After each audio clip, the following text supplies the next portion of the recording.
Now, Fidah Mousa is the Deputy Country Director for Anera, Palestine. You're joining us, Fidah, from Ramallah. Thank you for your time. I know that the rains forced your organization, Anera, to close its healthcare facilities and even its kitchen. Have you been able to reopen now?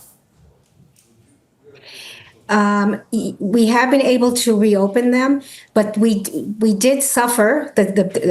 Our colleagues were unable to open them due to the fact that they were not able to reach these clinics because of the flooding. We have been able to reopen, but it's still very difficult due to the muddy roads and still some flooding for patients to arrive to the clinics and receive the care that they needed. Our kitchen has not been able to reopen due to the flooding in Deir el-Balah.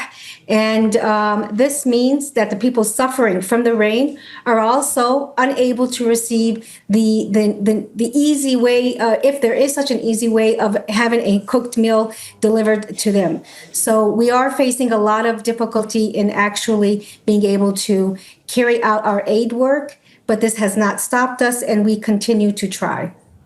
Yeah, we're watching footage of, large areas of where the water has not drained. And I was reading statements from Anera, your organization, which makes the following point, that there is a drainage, it rather was a drainage system in Gaza, but it's been largely destroyed by the Israeli bombing. And that's why the water is not draining. Absolutely, you are correct. And the fact that, as Hind had mentioned before, that the rain has stopped, but the water is still there. And that is because the drainage system has been affected and the machinery, there are not extra parts or fuel to be able to carry out that drainage. And there is no place to go. You see people in their tents trying to get the water out, but there is no place for that water to go. And I think it's more from frustration of being a parent and wanting to do something, even if it's really not actually doing anything, but it makes them feel that they are taking care of their families. And that's what we are seeing maybe as the most serious part, is parents, family members are trying to help their children so that they are not helpless in their family members. And it is futile because there is no place for that water to go. Yeah, and you are talking. Sorry, go ahead. Go ahead. No, I was just going to make the point that stagnant water, because we're seeing the footage of the stagnant water here, in any natural disaster, we'll come back to this term natural disaster in a moment, but in any disaster, when there's flooding, the stagnant water carries a high risk of disease. Is that one of your concerns here? Absolutely. You have 500,000 tons of uncollected waste that is now being hit with heavy flooding. And that waste is there, and water is being the waterborne diseases is what we are worried about, and this wastewater with clean water is being mixed, and people are living in it. People are moving in it. People are using blankets and kitchen items that have been polluted by this water. So we are very concerned about the diseases, and we are very concerned about the pneumonia cases that we are detecting in patients and children. We've received reports where an 18-month-old has reportedly died of hypothermia. So the threat of disease and the threat of health issues continues to be a disaster and will get worse and is getting worse.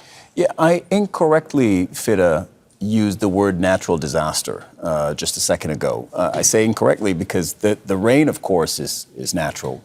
But the impact that it continues to have days later on the Gaza Strip, that's not so natural. Oxfam put out this statement. We read a part of it earlier. They're saying that this is a manufactured crisis. It's not a failure of preparedness or capacity. It's the direct result of the systematic obstruction of aid, end quote, by Israel. Is that in line with your analysis and with what you're seeing? Well, aid, we are seeing that aid is not getting in to the degree that it needs to or should get in. You are seeing 200 trucks a day, 2/3 of it being for humanitarian organizations, 1/3 being for commercial trucks.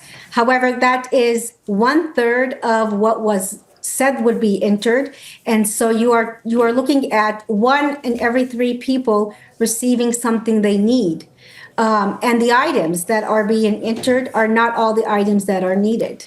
And not enough blankets, not enough tents. And Hind mentioned that the deterioration of the tents is an issue. With not enough tents getting in, yes, people are continue to work with the tents that they have. Speaking to a colleague who actually lives in a tent, mentioned how he stays up all night to try to make sure that the water doesn't pile up on the top of his tent, and this is him and other people in the same area, so that the tent doesn't collapse. So yes, if the tents are not being replaced, and as Hind mentioned, we need stronger infrastructure for these families, where we need tents, we need fabricated tents or mobile homes to be entered.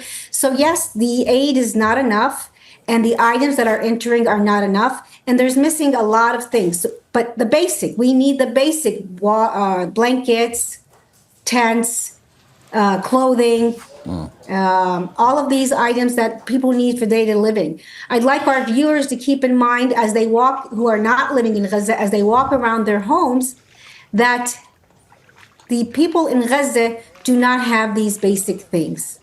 Yeah, 2 months into the ceasefire, we're still talking about the lack of basic necessities. Fidah Mousa of Anera, Palestine, thank you very much.